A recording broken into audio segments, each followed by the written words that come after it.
Në Gjirokastër komuniteti po kontribuon për mbajtjen pastër dhe mbrojtjen e mjedisit. Banorët vazhdojnë traditën e pastrimit të oboreve të shtëpive, por edhe të mjediseve publike, shesheve dhe rrugicave në lagjet të brendshme të qytetit. Vazhdimisht ata largojnë mbetjet urbane duke dhënë ndihmës për një mjedis të pastër, ndërsa Gjirokastra vizitohet nga turistë vendas dhe të huaj. Banorët apelojnë për mbajtjen pastër të mjedisit dhe qytetit të gurtë. Më pëlqen, mos ketë plera në sheshe. Më pëlqen. Çdo mëngjes bie boru do pastroj borun. Bie shiu se grumullohen plerat nga lart vinë këtu, do t'i pastrojmë ato të gjitha.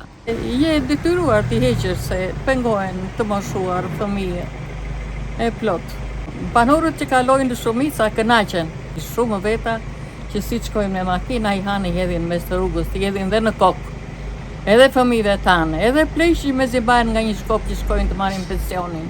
Më buzëqeshin të gjithë që janë edhe të Gjirokastrës, rretheve që vinë nga Durrësi, nga Tirana, nga Shkodra, po turistët po ju pëlqen. Duhet edukohet nga familja vetë, pjesëtarëve që ka. Ruhet sepse ajo është kulturë, ajo është pastërti, ajo është higjenë. Zhvillimi i turizmit e ka kthyer në domosdoshmëri mbrojtjen e mjedisit në Gjirokastër. Mjedisi i pastër krijon një imazh pozitiv të qytetit për vizitorët dhe turistët.